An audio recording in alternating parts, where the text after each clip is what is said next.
in the world is Wendy Williams? And is she okay, most importantly? Well, that's what her family wants to know. That's what the viewers want to know, the Wendy watchers want to know, the fans want to know.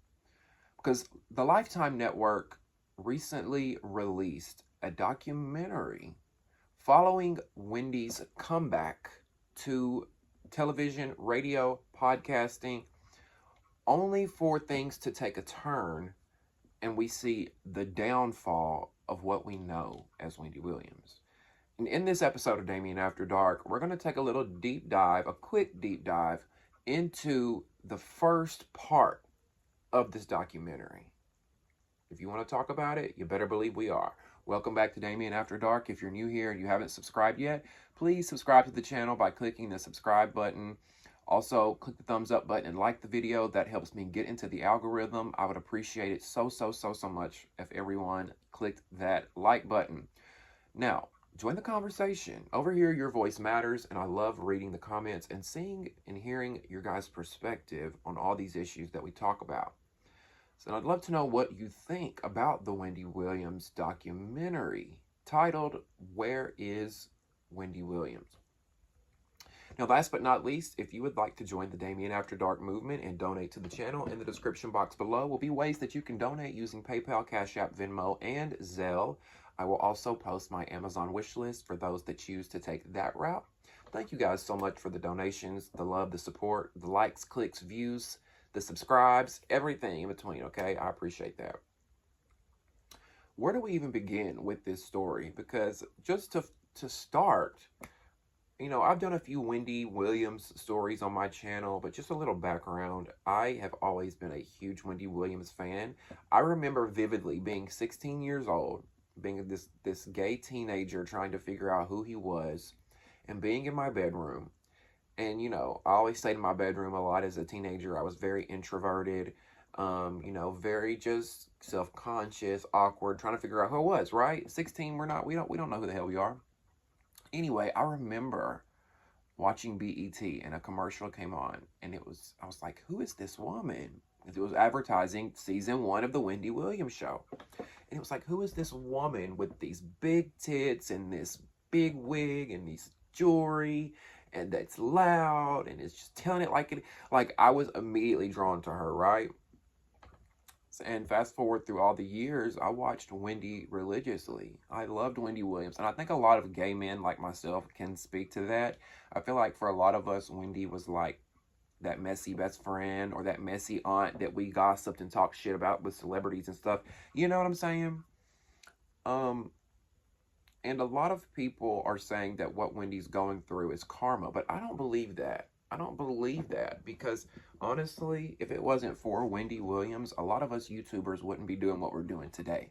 She was the blueprint to what we're doing here now, right? Talking about celebrity gossip. She just happens to be the gossip this time. Now, this documentary, I have so many mixed emotions because in one mindset I have is that, okay, this is not a good look. Why would they have this woman? This woman who has A-list talk show host, you know, incredible accomplishments, a hell of a resume. Why would they take her out like this? Right? That was my first thought. But then on the flip side, after watching, I'm like, okay, maybe this is a reckoning. Maybe this is a wake-up call, right? Maybe this is a way to ring the alarm so somebody says, hey, y'all aren't paying attention to what's going on with Wendy in this conservatorship. We saw what happened with Britney Spears and the whole conservatorship thing. And I almost feel like it's coming into play now with the whole Wendy thing because there's a lot going on in this documentary that we found out. And one of those things that are very obvious off the get-go is that one, somebody has been less than trustworthy when it comes to Wendy and her money, right? We know that to be true, that somebody has been messing with her money. And we know that, two, Wendy is gone. Gone is the Wendy that we once knew. I don't think, and listen, I'm not trying to speak this. I'm just trying to be realistic in this moment. Because from what I watched, I don't think we will see Wendy back on television again. Now, maybe a podcast one day. I hope. I would love that. But most importantly, her health is what's most important. And Wendy looked awful in that documentary. I mean, awful. And I don't mean that in a shady way. I'm not trying to be funny. I say this from a place of hurt, a place of care, a place of love, you know, because this is someone, like I said, that I admired and I watched for years. And the last thing I want to see is her like this. I mean, you guys, if you watch the documentary, or for those who didn't, let me just say for those who didn't, you know, we saw Wendy at her most vulnerable states, you know, with her lymphedema, you know, her feet were exposed a lot, which Wendy has shared that on her show. But some of the things that she hasn't shared, like, for instance, Wendy without a wig. Now, we didn't see that in part 1 of the documentary, but in part 2, we see Black China come visit Wendy. I don't know if y'all have seen that preview on Instagram or anywhere, but the preview is out, where Black China goes and visits Wendy, and Wendy doesn't have her wig on. And when she's speaking to China, obviously she's not all the way there. And when I say not all the way there, I mean, like, you know, just not. We know, if you guys didn't know, Wendy has been diagnosed as of a week ago, dementia and aphasia, which are both, you know, brain deteriorating diseases. I hope I'm not misspeaking when I say that. But yeah, Wendy was recently diagnosed with dementia and aphasia. Now, when I saw that diagnosis, it all made sense, right? Because if you watch the documentary, it's so sad watching it, because Wendy has telltale signs of dementia. I don't know anybody with dementia. I never have. However, I know people who've known people who's had it. You know, I've read about the signs of dementia. We know what it's about, right? But it's more than just about forgetting things. Obviously, Wendy was forgetting things. We saw that, right? She wanted her team to take her to get her a vape. They took her to get her a vape. She said, "This is not the right store that I get my vape at. Take me around the block to my store." They take her around the block only to end up back at the same vape store. Wendy's like, "This is not the vape store," right? She couldn't remember anything. It was obvious that something was off. And now with this diagnosis, it all makes sense. And it's sad because we all know with dementia, there's no cure. There's really no coming back from it, right? Unfortunately, that makes me so sad. And according to CBS News, she's been diagnosed with primary progressive aphasia and frontotemporal dementia. So she's got dementia in the frontal lobe of her brain, if I'm not mistaken. And we're going to read through this. And progressive aphasia. And if I'm not mistaken, progressive, that means it's coming, right? It's coming harder and stronger. Now, according to CBS News, and we're going to go back to the documentary after we talk about this dementia thing, because the dementia, the whole dementia of it all is the foundation of everything that we saw happening when it came to Wendy's behavior, right? Because I think a lot of people watched this documentary and some people that maybe didn't understand were a little appalled by Wendy's behavior, because we saw her berating her manager, berating her publicist, being rude and condescending to the nail lady. Remember, what did she say to the nail lady? "Are you stupid?" She told the nail technician, "Are you stupid?" She told her publicist. She told her publicist that she was fat, pretty much, that she needed to lose weight. Now, of course, this is a symptom of dementia. The real Wendy, I don't care what nobody says. Y'all can say she's mean, she's shady, that she would have said that stuff in her right mind. I don't think the real Wendy Williams would have ever said, "Are you stupid? You need to lose weight. You're fat," those kind of things. She wouldn't. We would have heard stories about Wendy by now. We would have heard it. We never heard those kind of stories. Now, there's a lot of things you can't say about her. She's messy. She's loud. She's nosy, right? But you can't say that she was mean to people that we know of. Now, according to CBS News, Wendy has been diagnosed with primary progressive aphasia and frontotemporal dementia. Now, Wendy had taken a leave from her talk show in 2021 while she dealt with health issues. And in 2023, after undergoing a battery of medical tests, she was diagnosed with the conditions, which affect language, communication behavior, and function, according to a news release. Now, Wendy, who is 59, I didn't know she was 59. I knew she was in her 50s, but I didn't know she was almost 60. Now, Wendy, who has been open to the public about her Graves' disease and lymphedema diagnosis, she initially took an indefinite leave from her long-running talk show, Wendy, which premiered in 2008. In 2022, it was announced that Sherri Shepherd would take over the show as a host. Now, this is apparently a statement released by Wendy as of Friday, right? Apparently, this is what Wendy said. I want to say I have immense gratitude for the love and kind words that I have received after sharing my diagnosis of aphasia and dementia. Let me say, wow, your response has been overwhelming. The messages shared with me have touched me, reminding me of the power of unity and the need for compassion. I continue to need my personal space and peace to thrive.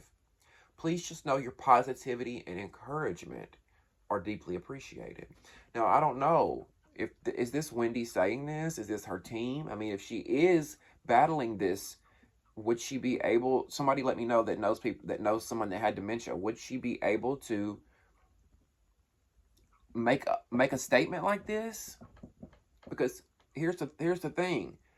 The family of Wendy Williams is somewhat accusing this conservatorship, this guardianship, of not allowing them to really see her, not telling them where she is, not allowing them to call her. They say that Wendy has to call them. They can't call her, almost like she's in a prison or something. And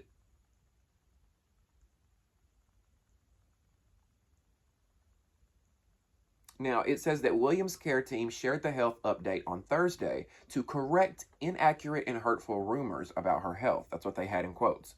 She was on occasion seen unable to form words and acted erratically, including during tapings of her talk show, which left many fans concerned and confused.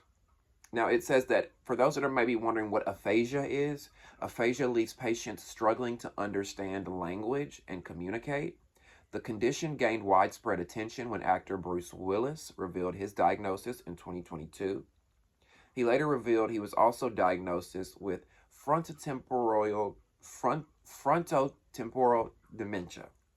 Aphasia is related to damage on the left side of the brain and is usually a symptom of other medical issues like stroke, head injury, or tumor, and develops due to degenerative brain condition. Wow. Now, when it comes to the guardianship, Williams' team said that the decision to make her diagnosis public was a difficult one, but they decided to do so not only to advocate for understanding and compassion for Wendy, but to raise awareness about aphasia and frontotemporal dementia and support the thousands of others facing those similar circumstances. Now, see, my only thing with the conservatorship and the guardianship is, who are these people? They only know Wendy from the TV show. We're going to get into family in a minute. Why wouldn't her family, you would think, automatically be the ones over her? Why wouldn't they be her guardian? Why wouldn't they be her conservatorship? It's also confusing to me, because how do we know that this guardian in this conservatorship has her best interest at heart? And not only that, what is the incentive for Wendy? What is the incentive for this guardianship to end? I'm sure the person's getting paid. They're getting paid for doing this job. Not only that, they have access to Wendy's finances, I'm sure, if her bank account is no longer frozen. You know, they're over here talking about we're making we decided it was best if we released a statement talking about her diagnosis so that we could raise awareness. I don't know, it just comes off very bullshit to me. It comes off like Wendy has nobody in her corner at this point. It's literally her against the world. And it seems like everybody that comes in her path is wanting to take advantage of her. Now, I don't want to blame that on her family, because here's the thing. Her family, a lot of people are wondering, why is no one in her family a part of the conservatorship, right? Well, Wendy received a court-appointed guardianship after Wells Fargo alleged in 2022 that she was of unsound mind. And the bank also alleged that she was under undue influence and financial exploitation. But Wendy has denied these claims. Her son, Kevin Jr., has also raised concerns about the guardianship. Her manager, Will Selby, refuted the claims, saying she is not being taken advantage of. Now, so here's where it gets tricky, because it's like, who's lying? Is Wells Fargo lying, or is the family lying? Because my thing is, I find it hard to believe that a bank would just freeze someone's accounts and not allow you to have any of your money unless there's something going on, right? That's like if I go out tomorrow and I start swiping my card, making $100, $1,000 purchases, my bank's probably going to freeze my card, because they're going to be like, whoa, what's going on? So that's the only thing that makes me squint at Wendy's family, like, Now, on the documentary, we heard Kevin say, here's the flip side to things. Here's the benefit of the doubt and why I want to say this. Now, part of me wants to believe the bank, but then the other part of me believes that, because in the documentary, Wendy's son and Wendy's nephew say that Wendy came to Miami. They spent over $100,000 on Kevin Jr.'s birthday. They spend $80,000 worth of Uber Eats. And Wendy's son and her nephew said that, you know, all these things that she was buying was, you know, co-signed by her. She agreed to this. Now, do we believe that? Do y'all believe that? Here's the only thing about it. If Wendy did agree to all this, is she in the sound mind? Is she in a sound mind to make a conscious, aware decision of where her money's going, right? Because she could be telling her son, yeah, go spend $100,000, but is that the dementia speaking, right? Do y'all see what I'm saying here? Because here's the thing, I want to believe Kevin Jr., and here's another thing. Like, I understand where the bank is coming from, in a way, but at the same time, I'm trying to put myself in those shoes, and I'm like, if that was my mother and that was me, I guess what I'm trying to say is, let's say Wendy and her son maxed those fucking credit cards out and she was broke tomorrow. That's her money. That's her business. Y'all see what I'm saying about that?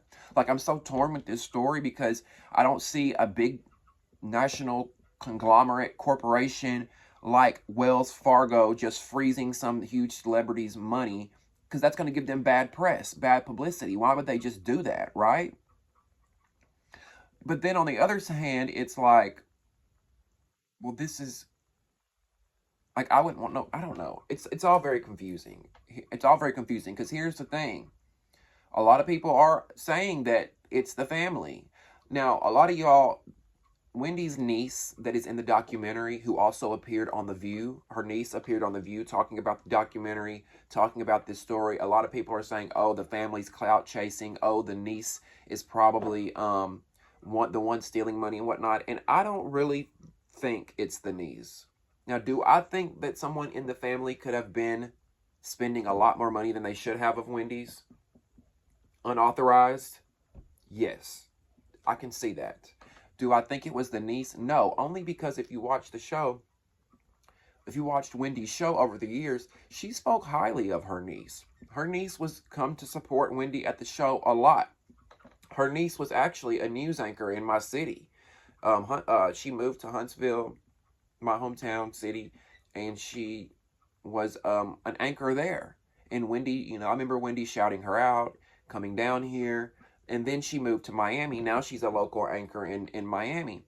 And I don't see Alexis doing that. I just don't. Now, maybe she has been, but I don't.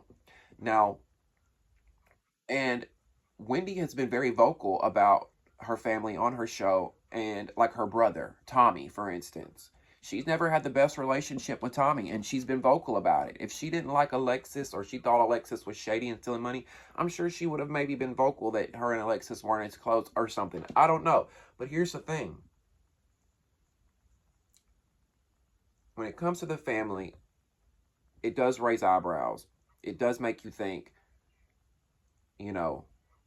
what's going on? Was little Kev taking advantage of his mom's credit cards? Was Wendy's sister Wanda taking advantage of it? I'm asking, I'm not saying, because that's also what a lot of people are saying and wondering and speculating. One of those people, Kevin Hunter, Wendy's ex-husband. Now, Kevin, I know you didn't crawl your ass out from under a rock.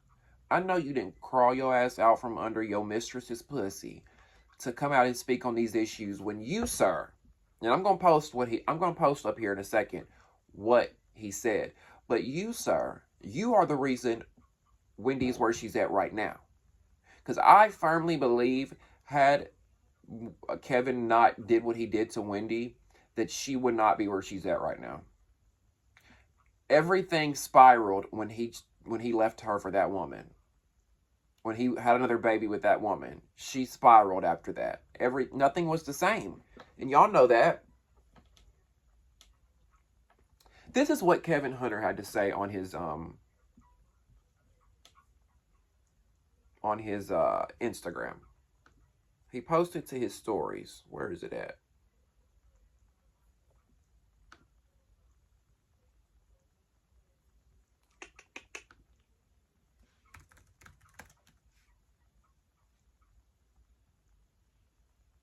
Okay, here we go. So Kevin says, okay, so everyone heard fuck Kevin through the docuseries.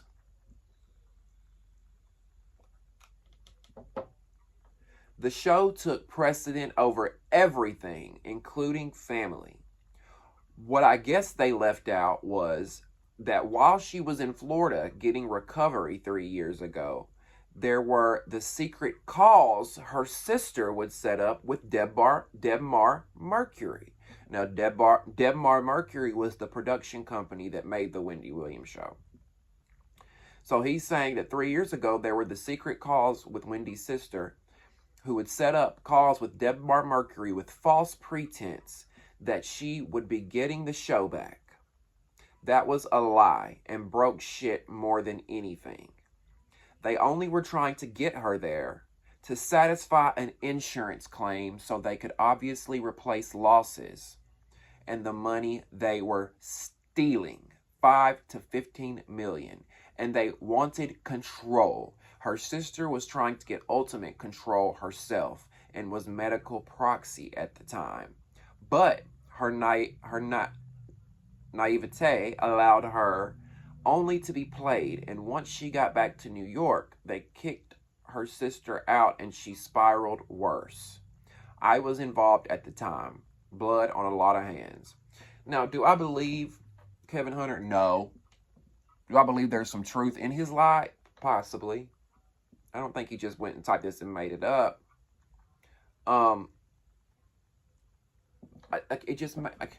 That's the main. If we're gonna frame the family, if we're gonna involve the family, that would be the two prime suspects for me, right? The son and the sister, Wanda, Kevin Hunter Jr. and Wanda. Now, some could say that Kevin Hunter Jr. is exempt from this because that's her son. Wendy, will allow him to spend whatever. And I think at the time he was the guardian. He was the conservatorship. He was over, her son was over her money and her at one point. And then they started seeing these charges, and the bank was like, hold the fuck up. Why are we spending hundreds of thousands of dollars in a week? Y'all see what I'm saying? What do y'all think? Do y'all think the sister could be involved any? Kevin, I think there were a lot of people probably taking money. The sister could possibly allegedly be taking money. The son and all his charges he was making, the over $100,000 birthday party, the $80,000 in Uber Eats. Are you serious? Really? How stupid can you be? Like, I don't care if you have that kind of money. It's stupid to spend that on Uber Eats. What a dumb financial decision to make. $80,000, an average person could live off that for 2 years. A year or two, something like that. In a, you know what I'm saying? I'm saying average. But Kevin, you were taking money too. Allegedly.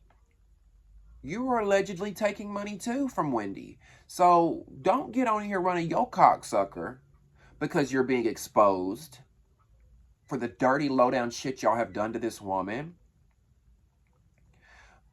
It was hard to watch this documentary. We see Wendy at one point tell her manager to put her liquor bottle down. He finds an empty bottle of liquor. She tells him to put it back, right? All throughout the documentary, she was bringing up alcohol. She wanted to go get champagne. She wanted liquor. She kept bringing up liquor. The nephew said that, when he was in college, that he stayed with his aunt Wendy some, and that when she got home from work, from doing the show, she would go straight to her bedroom with a liquor bottle, shut the door, and she wouldn't come out until 5 a.m. the next morning to do the next show. I mean, we saw Wendy in her worst state. In her most vulnerable state. And here's the thing. I do think that the family says that Wendy wanted to do this documentary. And I believe that she wanted to do the documentary too. And I believe nobody stopped her at the time because they didn't know she was this bad off as far as having dementia, whatnot, right? They just think that she's drinking a lot. And also, I think that maybe this was a money thing for Wendy. Maybe she was thinking, I can't access my money. Let me do this show, do this documentary, and it can go in my other bank account. Because her manager said he set her up a separate bank account so she could have access to her money. That's what I do too. Fuck Wells Fargo if they're going to do that. I mean, I say fuck Wells Fargo, but then again, I'm torn, like I said, you guys, because if somebody really was making unauthorized purchases on Wendy's credit card, debit card, bank card, hundreds of thousands of dollars, they should freeze the account and figure out what's going on so she doesn't lose everything she's worked hard for. Do y'all agree with that? This story is so sticky and all over the place, and it's really, I don't know. It's sad, right? Like, it's like a train wreck. Like, I don't want to watch, but I can't stop watching. I want to give Wendy a hug, even though, I don't think it would do much. Wendy's niece, Alex, I was saying Alexis. Wendy's niece, Alex, was on The View, like I said, and she said that, they don't even really know where Wendy's at. She's just apparently in some care facility somewhere. Not only is she struggling with the dementia and the aphasia, she's struggling with the lymphedema. She's struggling with alcohol abuse. So many struggles, so many demons that she's battling.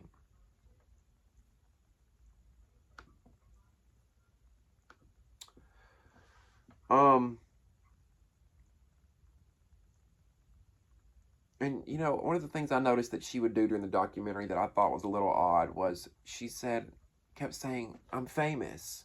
I love being famous. I love money. And y'all remember when she had the stack of money in her hand? Like, it was like $10,000, $20,000. And I'm not saying that's not Wendy, because I feel like that is Wendy deep down, but I don't know. The real Wendy would never let us see her this exposed, right? The real Wendy would not let us, like, that was the most we'd ever saw her apartment was in this documentary. The real Wendy wouldn't have let nobody in her apartment like that. And going through her bedroom and the bathroom. Like, what?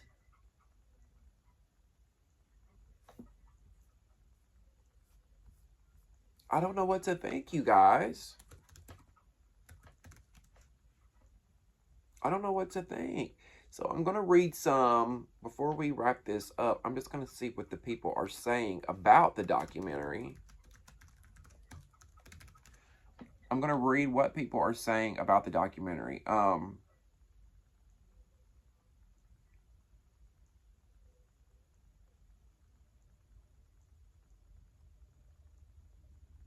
So this is a great point. Someone on Twitter said, Nova Girl 703 said, so Britney Spears' father was good enough to oversee her money, but Wendy's father is not. And that's a great point.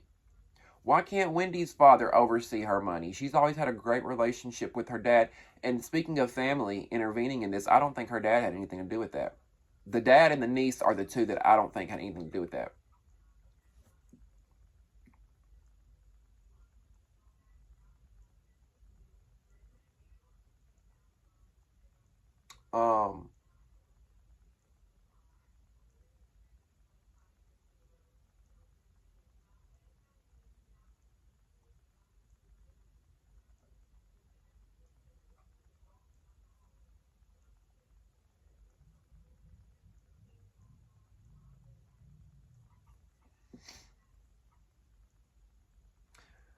I don't know.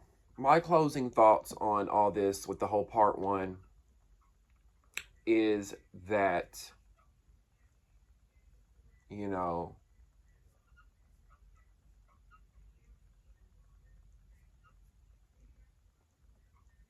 so my closing thoughts, I guess, overall with this part one is that it's sad because Wendy's last memories are her marriage being torn apart, her divorce, all that trauma. So I think that replays in her head. That's the only memory that she's got in the documentary. You know, she talked about, we see clips about her talking about her husband and the divorce.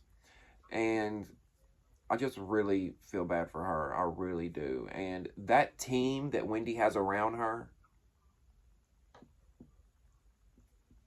no good. Shady as fuck. And I see why Alex, the niece, was so emotional about all these shit. Because the niece shows up. Mind you, the niece has been coming to New York for years to see Wendy's show, be around her, come to the apartment, chill with her aunt.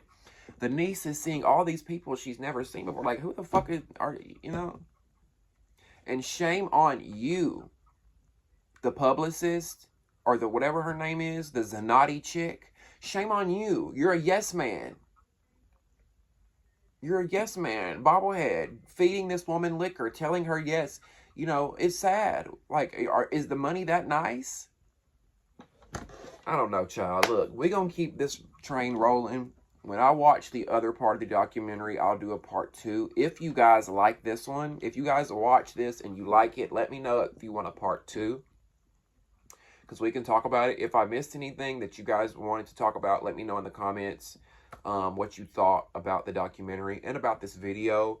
I appreciate you guys so much for tuning in to another episode. If you haven't subscribed to the channel yet, please make sure you subscribe and turn on your post notifications and click that like button right down there. Click that like button. It's the thumbs up button. That helps me get into the YouTube algorithm so more people like yourself can find me here. And also join the conversation. I want to hear what you got to say. Again, get in that comment section. Last but not least, if you want to donate, in the description box below will be ways that you can donate using PayPal, Cash App, Venmo, and Zelle. I'll also post my Amazon wish list there for those that choose to take that route. Thank you guys so much for being here and supporting me. I love you from the bottom of my heart. We'll see you next time on Damien After Dark. That rhymed. See ya.